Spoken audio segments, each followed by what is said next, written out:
Saturn's rings look eternal, like they've always been part of the planet itself. But they aren't.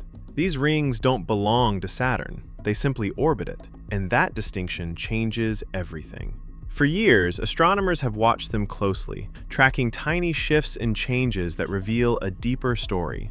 And decades of careful observation point to a stark truth. Saturn's rings are fading inch by inch and disappearing before our eyes.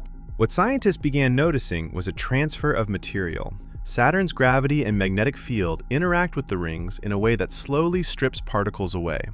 Ice and dust don't remain perfectly suspended. Over time, they're pulled inward, guided along magnetic field lines, and funneled down toward the planet itself. This process became unmistakable when spacecraft started flying close enough to measure it directly. During its final orbits, the Cassini spacecraft detected streams of ring material flowing into Saturn's upper atmosphere. A steady, measurable rain of particles, water ice, dust, and organic compounds falling from the rings into the planet below. What made those measurements so significant was their consistency.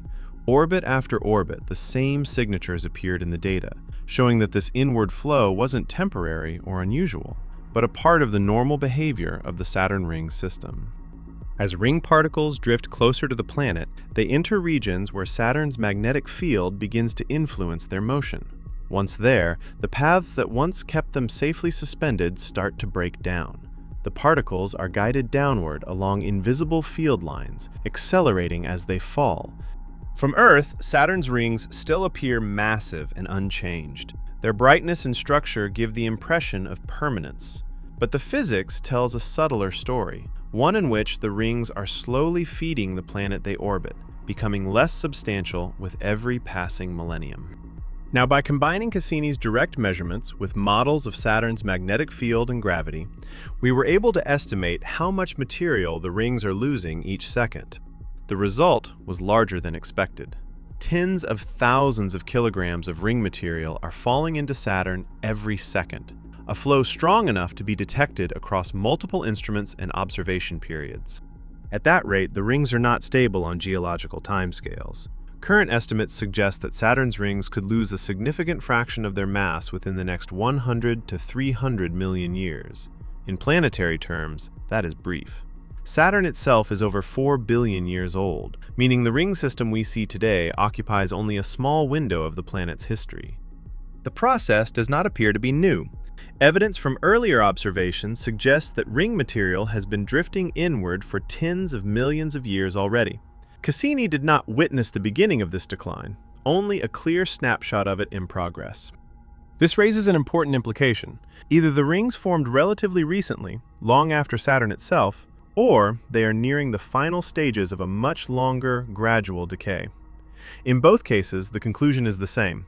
The rings are temporary structures governed by slow but unavoidable physical processes rather than permanence. What we are observing now is not a sudden disappearance, but the middle of a long transition, one that quietly reshapes Saturn's appearance over time. As the rings continue to thin, Saturn itself will not change in any dramatic or immediate way.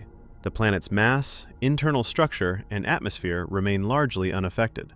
What changes is the system around it, the visual and dynamical signature that has defined Saturn for as long as humans have observed it. The dense, bright rings will become fainter and more diffuse. The sharp edges we see today will soften as material spreads inward and outward.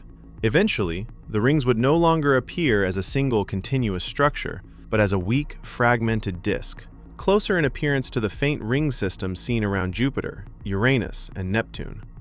From a distance, Saturn would begin to resemble a more typical gas giant.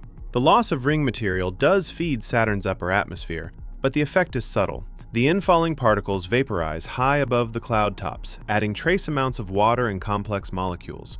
This alters the chemistry of Saturn's upper layers, but not enough to affect weather patterns or large-scale circulation in a meaningful way. The more significant impact is orbital rather than atmospheric. Saturn's rings help shape the behavior of nearby moons through gravitational interactions. As the rings lose mass, those interactions weaken slightly.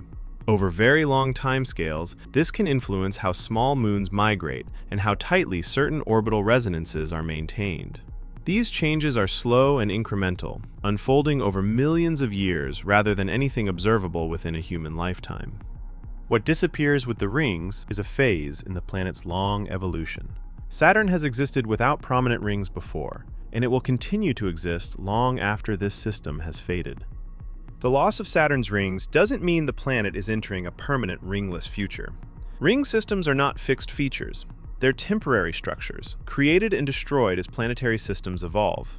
What we see around Saturn today is likely not the first set of rings it has had, and it may not be the last.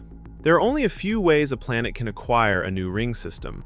One being the destruction of a moon.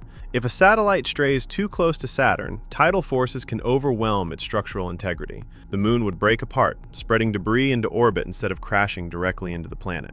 Over time, that debris could flatten into a disk, forming a new ring system. The second possibility is a large impact.